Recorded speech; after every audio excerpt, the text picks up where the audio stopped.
கடந்த 1ஆம் தேதி கொடியேற்றத்துடன் ஆரம்பமான திருவிழாவை முன்னிட்டு நாளாந்தம் சிறப்பு நவநாள் வழிபாடுகள் நடைபெற்றன.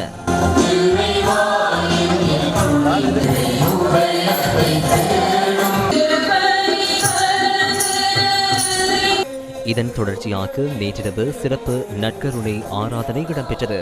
திருவிழாவின் முக்கிய நிகழ்வான திருவிழா கூட்டு திருப்பலி இன்று காலை மன்னார் மறைமாவட்ட ஆயர் பேரருட் கலாநிதி அந்தோணி பிள்ளை ஞானப்பிரகாச மாடகை தலைமையில் ஒப்புக் கொடுக்கப்பட்டது.